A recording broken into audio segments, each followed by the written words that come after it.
Tepat di tahun 1944, di tanggal 6 September, seorang mufti dari Palestina yang bernama Muhammad Amin Al-Husaini rahimahullahu ta'ala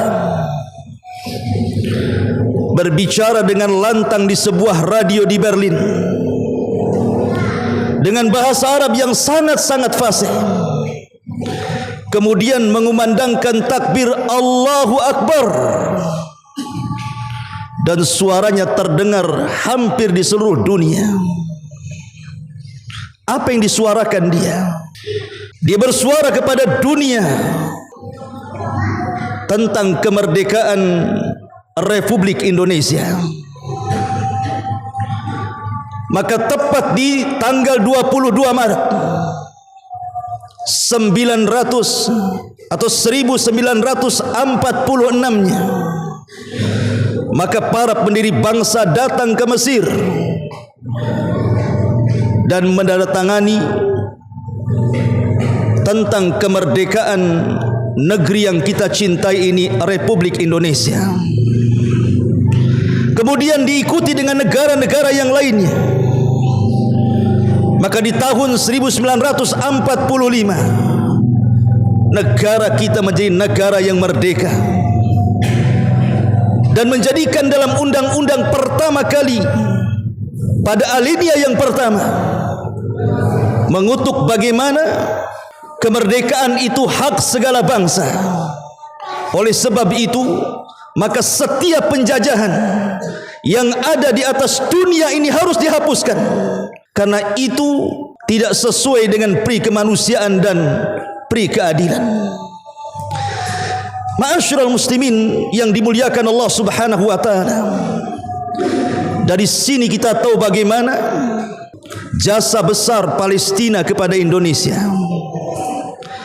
Kalau bukan karena Allah Subhanahu wa taala, kemudian teriakan Syekh Muhammad Amin Al-Husaini, apakah negeri ini merdeka atau tidak? Wallahu a'lam. Tapi yang jelas itu sudah takdir yang Allah takdirkan kepada kita menjadi negara yang merdeka. Anda bisa bayangkan, kalau seandainya kita hidup di zaman penjajahan, maka Anda akan menyaksikan hari ini dengan kedua mata kita bagaimana pembantaian Zionis Yahudi kepada saudara-saudara kita di Palestina, yang bukan setiap hari, bahkan setiap menit terjadi pembunuhan demi pembunuhan, kebiadaban demi kebiadaban yang dilakukan Zionis Yahudi. Bayi-bayi harus meninggal hampir per menitnya. Bahkan bukan hanya puluhan, bahkan bukan hanya ratusan, tapi sudah ribuan. Sudah mencapai 6.000 lebih bayi-bayi kaum muslimin dibantai dan disembelih oleh Zionis Yahudi. Belum lagi wanita-wanitanya, lansia-lansianya, dan manusia-manusia yang tidak berdosa. Mereka menjadi sasaran pembantaian Zionis Yahudi yang ada di Palestina. Begitulah sebuah negara apabila dijajah, apabila diduduki musuh-musuhnya, maka mereka akan berlaku sekehendaknya kepada orang-orang yang dijajahnya. Kalau kita bisa bayangkan, begitulah perlakuan para penjajah apabila menjajah sebuah negeri, maka kita tahu tentang nikmatnya sebuah kemerdekaan. Maka kita bersyukur kepada Allah Subhanahu wa taala yang telah mengutuk orang-orang Palestina yang saat itu Palestina sendiri sedang menghadapi agresi daripada Inggris. Tetapi karena persaudaraan, keagamaan, keimanan, ketakwaan yang kuat dengan kita kaum muslimin yang ada di Indonesia, maka mufti Palestina dengan lantangnya bertakbir dengan menggunakan bahasa Arab yang fasih, mengumandangkan di radio Berlin tentang dukungan kemerdekaan kepada negeri kita yang kita cintai ini. artinya kita sangat berjasa dengan orang-orang Palestina. Itu dilihat dari pandang sudut kenegaraan negeri kita, Republik Indonesia ini. Tapi kalau kita lihat dari sudut yang lainnya, bagaimana Islam sudah menjelaskan bahwa orang-orang Yahudi ataupun yang sejenis mereka, orang-orang kafir dari kalangan Nasrani ataupun musyrikun, memang selamanya mereka tidak akan redha dengan kita kaum muslimin. Dan itu sudah ternaskan dalam Al-Quranul Karim dalam surah Al-Baqarah. Allah Subhanahu wa taala mengatakan dalam surah Al-Baqarah ayat 120, "Walan tarda ankal yahud walan nasara hatta tattabi'a millatahum. Qul inna hudallahu wal huda.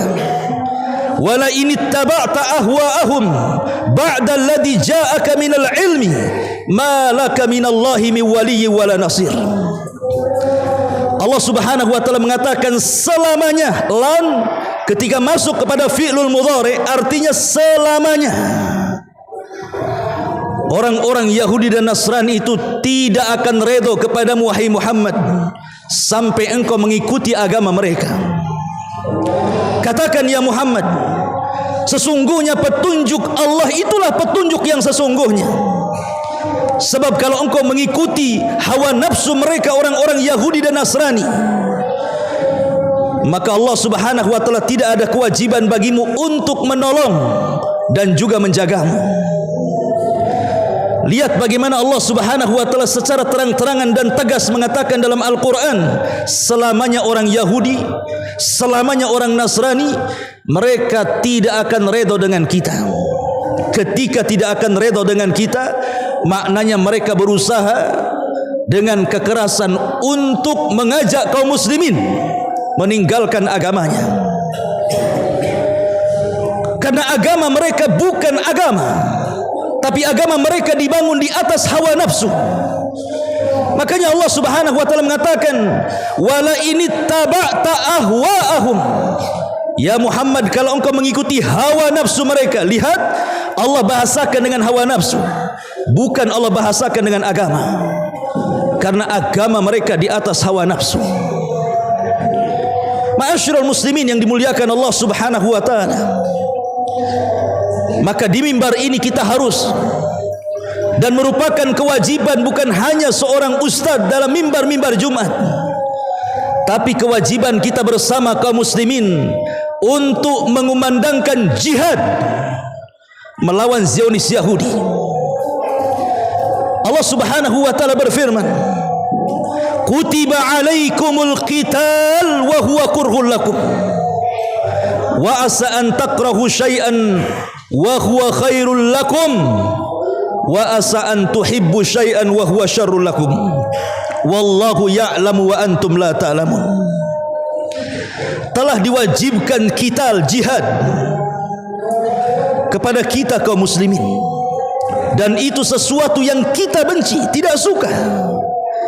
Tapi terkadang apa yang kalian anggap itu tidak suka, rupanya kebaikan di sisi Allah Subhanahu wa taala. Atau sesuatu yang kita suka, rupanya keburukan pula di sisi Allah, karena Allah yang tahu, kita tidak tahu. Ma'asyiral muslimin yang dimuliakan Allah Azza wa Jalla, kita sekarang dalam kondisi perang. Dalam kondisi perang melawan orang-orang kafir. Karena tanggung jawab orang-orang Palestina bukan untuk warga Palestina saja, tapi tanggung jawab Palestina itu juga tanggung jawab kita kaum muslimin. Karena Nabi SAW mempermisalkan kita dengan mereka itu kalbunyan, seperti bangunan, yashuddu ba'duhu ba'da, yang saling menguatkan. Bahkan dalam hadis yang lain, kal jasadil wahid, seperti jasad yang satu. Idza ishtaka minhu udwun tada'a lahu sa'irul jasadi bis-sahri wal humma. Kalau satu anggota badan kita sakit, maka akan menjalar kepada anggota yang lainnya. Itulah yang harus kita rasakan ketika saudara-saudara kita sedang berjihad. Maka panggilan jihad itu juga sampai kepada kita. Karena tidak ada perselisihan para ulama, ijma, telah tegak konsensus para ulama Apabila sebuah negara Islam diduduki oleh orang-orang kafir, maka kewajiban bagi kita menolongnya. Fardu ainin, bukan fardu kifayah lagi. Ini fardu ain.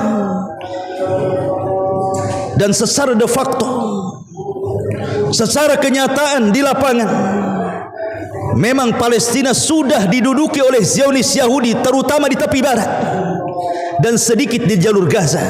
Dan mereka berusaha untuk menguasainya dan ingin menciptakan satu cita-cita mereka yang menurut mereka cita-cita besar, menjadikan Israel Raya, yang mereka bermimpi akan menguasai dunia dari tempat itu dan akan menguasai seantero dunia dalam mimpi mereka.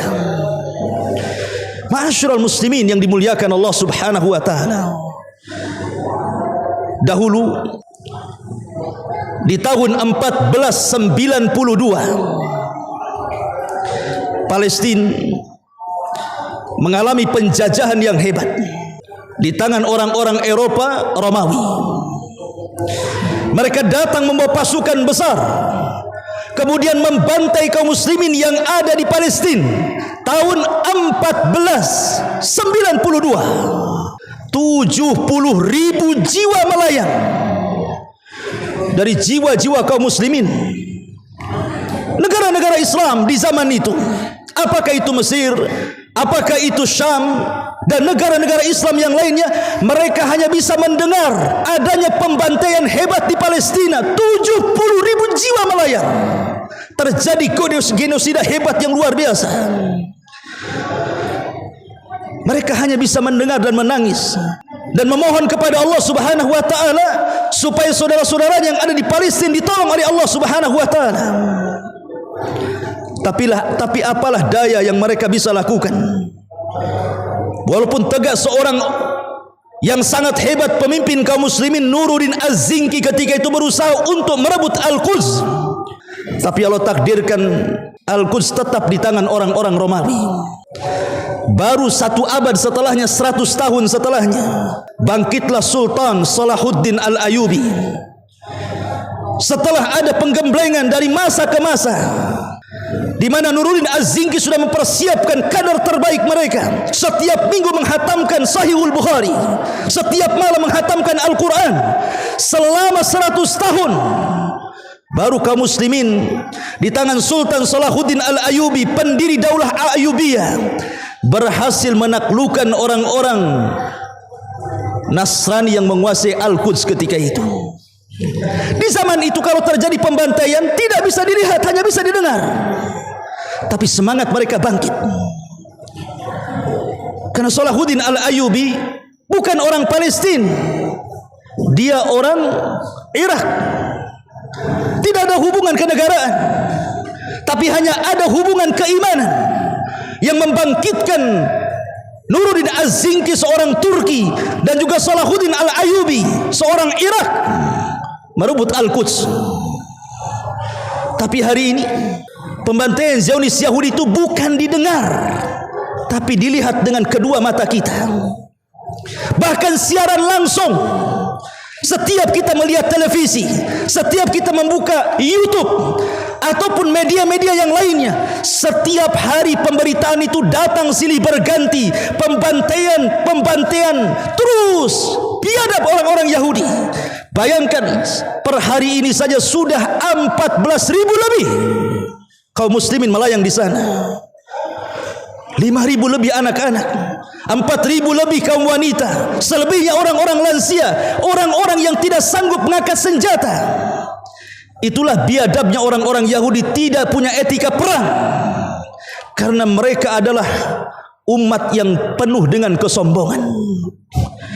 Tidak ada umat yang lebih sombong dibandingkan orang-orang Yahudi, dan Allah tidak suka dengan orang-orang yang sombong. Allah Subhanahu wa taala mengatakan, la tajidanna asyaddan nas adawatan lilladzina amanul yahud walladzina asyraku. Engkau akan mendapati manusia yang paling keras permusuhannya kepada orang-orang yang beriman. Siapa mereka? Pertama, orang-orang Yahudi. Dan kita saksikan bagaimana permusuhan mereka, kebengisan mereka, kebiadaban mereka kepada kaum muslimin. Kemudian orang-orang musyrik. penyembah berhala, seperti yang terjadi di Myanmar, yang membantai saudara-saudara kita di Myanmar sana, orang-orang Rohingya, ataupun orang-orang Nasrani yang dulu kita kenal dengan perang Yugoslavia dan Bosnia.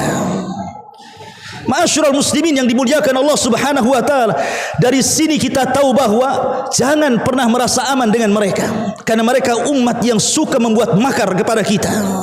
Jangankan kita, para nabi dan rasul mereka bantai.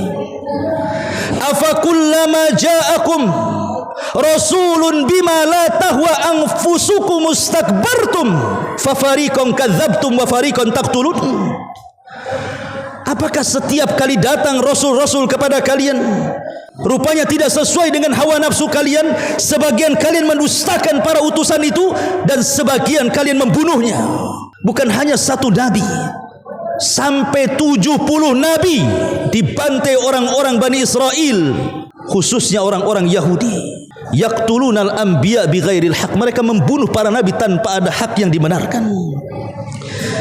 Kalau para nabi saja jiwa-jiwa yang suci, manusia-manusia mulia yang Allah Subhanahu wa taala utus kepada manusia di permukaan bumi, dibantainya orang-orang Yahudi, apalagi kita yang bukan para nabi. Tentu mereka akan lebih sadis lagi. Sedangkan para nabi saja mereka bantai, apalagi orang-orang yang bukan para nabi, orang-orang biasa seperti kita, maka mereka akan lebih membantainya lagi. Bahkan lihat, ketika orang-orang Palestina kekurangan makanan, kekurangan minuman, Allah Subhanahu wa taala berikan nikmat kepada mereka, turun hujan. Di tengah-tengah mereka kehausan, tiba-tiba Zionis Yahudi mengklaim bahwa itu hujan milik mereka. Sekufur apa orang ini? Hujan itu datang dari Allah, tapi mereka mengklaim itu hujan-hujan kita, padahal hujan di negeri Palestina, bukan di negeri Zionis. Mereka mengklaim itu miliknya. Ya, karena para pendahulu mereka sudah lancang kepada Allah Subhanahu wa taala dan mengatakan, innallaha faqir wa nahnu agniya. Allah itu miskin fakir, kamilah yang kaya. Lancang dengan Allah Subhanahu wa taala, sehingga kelancangan kepada Allah Subhanahu wa taala menjadi waris mewarisi sampai kepada Zionis Yahudi hari ini. Kalau Allah Subhanahu wa taala jadi lawan, bahkan nabi mereka, Nabi Musa alaihi salatu wassalam, ketika mengajak orang-orang Yahudi dan Bani Israel untuk membebaskan Al-Quds saat itu, mereka pun lancang kepada nabinya yang jelas-jelas ulul azmi minar rusul, nabi pilihan Bani Israel. Siapa yang tidak kenal Musa alaihi salatu wassalam? Mereka mengatakan kepada Musa alaihi salatu wassalam, idhhab anta wa rabbuka faqatila innaha huna qaidun. Kalau engkau ingin berjihad wahai Musa, kata Bani Israel, pergilah sendirian, ajak Tuhanmu sana jihad berdua, kami duduk-duduk di sini. Sejak itulah mereka diadab, tidak bisa keluar dari negeri padang pasir yang disebut dengan bumi teh, bumi kesesatan bagi mereka. Tidak bisa keluar dari situ. Mereka diadab oleh Allah Subhanahu wa taala. Mereka adalah umat yang lancang kepada Allah, umat yang lancang kepada nabinya.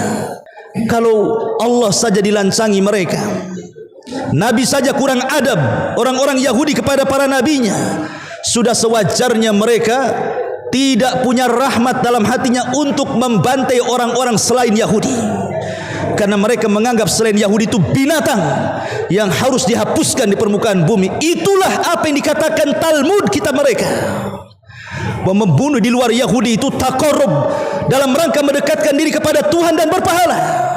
Sehingga mereka kalau menembaki anak-anak muslim Palestina, tidak ada rahmat dalam hatinya. Tapi Islam ada peperangan. Rasul mengatakan, la taqtulu an-nisa walal walid. Jangan membunuh perempuan, jangan membunuh anak-anak, jangan membunuh lansia. Bahkan padri-padri, pendeta-pendeta yang ada di biara-biara ataupun gereja-gereja atau sinagog-sinagog dilarang dibantai dalam Islam. Cukuplah memerangi orang yang memerangi kita, tentara lawan tentara, bukan tentara lawan sipil. Ya, karena mereka agama yang tidak punya rahmat di dalamnya. Ma'asyiral muslimin yang dimuliakan Allah Subhanahu wa taala, Allah Subhanahu wa taala berfirman di dalam Al-Qur'anul Karim, Allah mengatakan jahidu bi amwalikum wa anfusikum, berjihadlah kalian dengan harta-harta dan jiwa-jiwa kalian. Dan Nabi SAW mengatakan jahidil kufar bi amwalikum wa anfusikum wa alsinatikum, perangi orang-orang kafir itu dengan raga dan jiwa kita, dengan harta-harta kita, bahkan dengan lisan-lisan kita. Kita sekarang di negeri yang sudah diundang masuk dalam peperangan.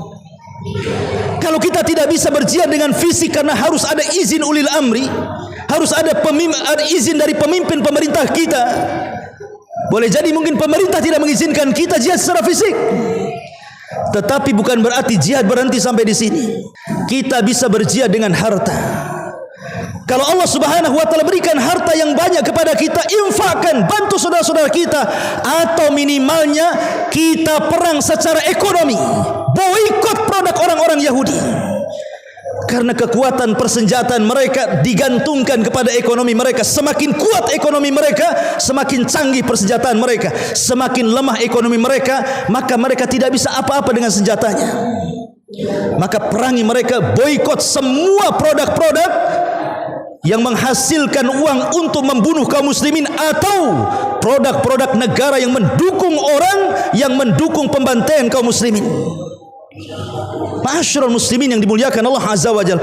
Atau kalau tidak bisa, suarakan dengan lisan kita. Seperti kita ini berkhutbah, Anda punya lisan semuanya. Anda bisa menulis di handphone Anda, kutukan kepada orang Yahudi, kutuklah mereka, doalah kepada Allah Subhanahu wa taala, ya Allah hancurkan orang-orang Yahudi, menangkan orang-orang Palestina. Minimalnya tulisan-tulisan yang membangkitkan kaum muslimin, dan jangan berpecah belah. Atiullah wa atiur rasul wa la tanaza'u fatawshalu wa tadhabarihukum, kata Allah. Taatilah Allah dan Rasulnya, dan jangan berselisih. Ini bukan waktunya berselisih, ini waktunya bersatu. Sebab kalau berselisih, kata Allah Subhanahu wa taala, fatafshalu wa tadhhabarikum, lemahlah kalian, hilang kekuatan kalian. Rapatkan barisan kaum muslimin, berikan daya dan upaya kita untuk menolong saudara-saudara kita. Bagaimanapun Palestina sangat berjasa kepada kemerdekaan Republik Indonesia ini. Nabi SAW bersabda dalam sebuah hadis yang sahih, kata Nabi SAW, man mata walam yagzu walam yuhaddis nafsahu bihi mata ala syu'batin min nifaqin, kata Rasul. Siapa yang meninggal sementara dia belum pernah berjihad, siapa yang meninggal dan dia belum pernah berperang, atau minimalnya dalam hatinya ada niat untuk berperang, kata Nabi SAW, siapa yang meninggal dan dia tidak pernah berperang, atau tidak ada dalam hatinya niat untuk berperang, maka dia akan mati di atas cabang dari cabang-cabang kemunafikan. Minimalnya kalaupun kita tidak jihad dengan fisik, karena tadi saya katakan harus ada izin ulil amri, dan kita juga belum punya kesiapan untuk itu, tapi minimalnya hati kita ada keinginan jihad, walaupun itu selemah-lemahnya iman. Man ra'a minkum munkaran falyughayyir biyadi, fa illam tastati fa bilisani, fa illam tastati fa biqalbi, wa dzalika adaful iman. Kalau kalian melihat kemungkaran, dan tidak ada kemungkaran yang lebih besar dibandingkan pembantaian Zionis Yahudi kepada kaum muslimin hari ini. Mereka menyembelih saudara-saudara kita yang ada di sana. Bahkan mereka tidak peduli dengan gencatan senjata. Sudah jelas-jelas dalam aturan gencatan senjata untuk tidak saling menyerang, tapi tetap di dalam gencatan senjata mereka pun masih menembaki kaum muslimin. Dan berapa banyak resolusi PBB yang dilanggar oleh mereka. Itulah kaum yang congkak dan degil, orang-orang Yahudi laknatullah alaihim. Ma'asyiral muslimin yang dimuliakan Allah Subhanahu wa taala, minimalnya kalau kita melihat kemungkaran, cegah dengan kekuasaan. Kalau punya kekuasaan, tidak bisa dengan lisan, tidak bisa dengan hati. Ada niat untuk berjihad, dan kita bisa dengan lisan-lisan kita, dengan lantang kita serang mereka, kita kutuk mereka dengan tulisan, dengan harta, dengan pemboikotan. Apalagi yang bisa kita lakukan selain itu? Yang jelas buktikan kita memiliki solidaritas yang sangat kuat dengan saudara-saudara kita di Palestina. Karena bagaimanapun, la yu'minu ahadukum hatta yuhibba li akhi ma yuhibbu li nafsi. Tidak sempurna iman kita sampai kita mencintai saudara kita sama persis dengan mencintai kita sendiri. Mudah-mudahan khutbah yang singkat ini bisa membangkitkan semangat kita untuk membantu saudara-saudara kita yang ada di Palestina. Innallaha wa malaikatahu yusalluna 'alan nabi ya ayyuhalladzina amanu sallu 'alaihi wa sallimu taslima.